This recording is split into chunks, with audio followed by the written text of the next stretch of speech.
Yeah, Paul, speaking of your relationship with The Undertaker, back when The Undertaker debuted in WWE and then you debuted not long after, the kind of outrageous gimmicks they were more the norm during that time period. But, over the years it's gone more towards the, realism aspect of wrestling. So why do you think that his gimmick and also your gimmick have been able to kind of stand the test of time despite the changing landscape of wrestling when other similar gimmicks maybe haven't, remained over with the fans over the years? We were just very, very blessed. It was just about timing, the right time at the right place. And through the years, Undertaker would change his persona now and then. He went to the American Badass look and this and that and the other. And you got to understand, when Undertaker was changing his persona several times, you wouldn't see me on television, but I was still there. I was still employed by the company doing different things. I was working in the developmental department, scouting new talent. I worked up at the gorilla position, which a lot of you hardcore fans know what that is. That's right there at the top of the ramp behind the curtain, where it's kind of the midpoint between the ring and the production truck and Vince. And I had done that, and I was remained under contract almost that whole time, except for a couple of years. And I'm still under contract with them and have been. Well, they brought me back here, I guess, a year and a half ago when I made my comeback there for a little while. When they brought me back, and that was totally my idea, the way that was handled. Because I didn't. Long story short, my wife passed away. Let's see, next month, January 31st of next month, she'll be gone 4 years. She passed away of breast cancer. So we had 6 years where we had a hell of a battle with breast cancer with my wife, and Vince was so good to me during those years. He let me have all the time that I needed to be home for her surgeries, which were very, very many, and her radiation and her chemo treatments and this and that and the other. And she passed away on January 31st, 2009. And we were married 30 years. And you just don't see very many guys in our business that have a marriage that lasts that long because for obvious reasons. I mean, you guys know what a rough life it is, and there's not a lot of ladies that can put up with the BS, especially for 30 years. But sure. I was very, very blessed, and I like I said, it's been 4 years, and I still miss her dearly, and I'm blessed to have 3 beautiful granddaughters, and thank God I'm at a point now where I'm still involved in the business. I'm under what they call a Legends contract, which a lot of the guys that are under Legends contracts, they talk bad about them, but I don't have nothing bad about them to say at all. It pays my bills, and they keep me as busy as I want to be. I've been going out to WrestleMania the last few years, working the fan access, and signing autographs and taking pictures, and what they had, the Undertaker's graveyard, part of the fan access that they have set up every year at WrestleMania.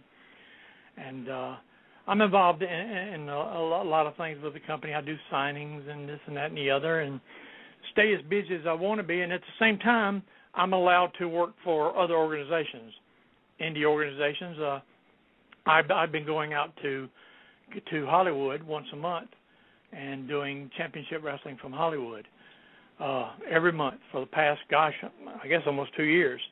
They have television out there, and I've been staying pretty busy. Some months I'm out every weekend, and I pretty much can work, when I want to work, and that's a good deal to be able to pick and choose when and where I want to work.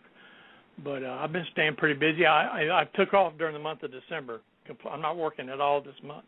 I take that back. I worked the first weekend of this month, but the rest of this month I'm not doing anything except hanging out at the house with my dogs and enjoying the holidays. And I'm still blessed at 58 to have my parents and they're quite elderly now and have a lot of medical issues. In fact, my dad's in a nursing home, and my mom's by herself, so I'm able to have the time to be there for them as much as I can too.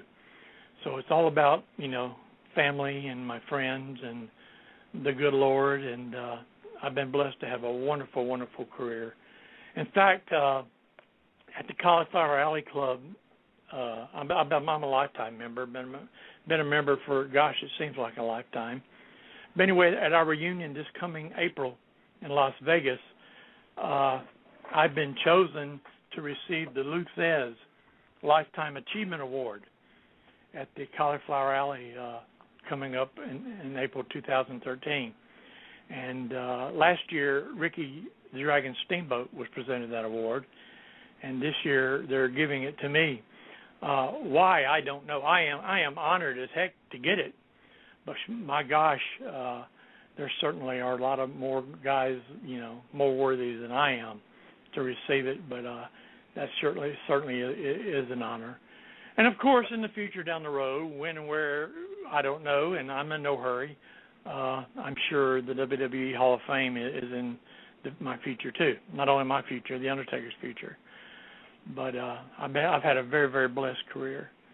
I've been talking, and I have a bad habit of going off on tangents.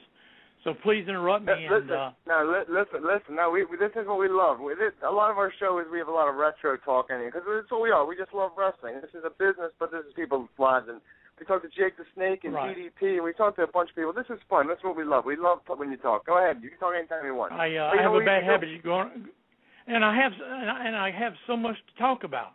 My gosh, like I said, I had my first match in 1974. So we have a lot of stories. Some of them I can't tell. Look, we got a couple minutes left here. We got about 5 minutes. I want to let you tease all the stuff. You got your Twitter, your website, and everything. But Brandon Galvin has one more question. Brandon Galvin, you want to give one more question? Yeah, Paul. Everyone's been dying to know, ever since you and The Undertaker got together, what's inside the urn? Nothing. Zero. Nothing. No, there's no candy. Air. There's plain no air. chiclets.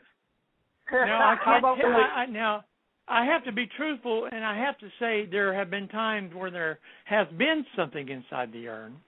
We won't go into any details what it was, but I'm one that like to have a good time, and every once in a while I would toss something in there and dump it in Mike McGurk's lap. Boy, she was sitting at ringside back in the day when she was a ring announcer, and we used to rig it up sometimes, like when Undertaker had the match with Yokozuna.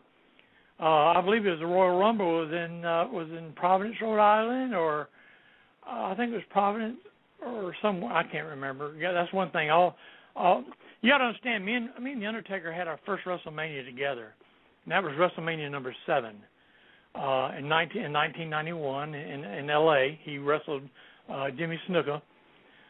You got to realize, and I know you realize, that we're coming up on WrestleMania 29. So that's a lot of WrestleManias. So a lot of these years, a lot of these matches have just kind of, in my brain, they're just kind of, it just seems like it was yesterday that we started together. But as far as what's in the urn, there was never anything in the urn unless we rigged it up for something special. Like I was going to tell you about Yokozuna. He opened it up, and they had some kind of smoke thing hooked up in there where green smoke poured out of it when he opened it up. And I have the original urn, the very first original urn. In fact, it's sitting right here in front of me on my shelf here in my home office, and a couple of the other urns that we used through the years. But I've been very, very blessed. I love the business of professional wrestling, and I have no intentions of getting out until they bury me 6 foot under in this red clay in Mobile, Alabama, or they just throw me out completely, or nobody wants to use me anymore. But I've been very, very lucky and have a lot of fans. And once again, my website is percypringle.com. Very easy to remember. And I have a email on there, and I read and answer all my own email. And if you want to drop me a note, feel free. My Twitter is WWE Earn, URN, Everse. Instead of WWE Universe, it's WWE Earn-Everse. And I love that's it. me. I love it. And I answer. Finding you on Twitter was amazing for me. I answer all myself, and you can tell sometimes we have a few fans out there that like to get a little smart butt and get a little smart mouth, and but I enjoy taking care of them. I take care of them really, really easy, and you can tell. Oh my God. Twitter is absolutely awful with people like that. Oh my God! Listen, anybody can sign up. It's like the Wild West on there. Thank God for the block button. If there you go. Exactly. Listen. No, go ahead. Most of the time I can handle them, considering my history within the business. But if they really, really piss me off, I just block them, and I don't have to worry about them no more. But I enjoy Twitter. I used to have a Facebook page, and it got hacked, and I lost thousands and thousands of fans. But I decided not to do that again. I have one, but it's private. I just have my family and friends and people that I know well on there. I don't have any fans on there. No offense to the fans, because if it wasn't for the fans, there wouldn't be a me.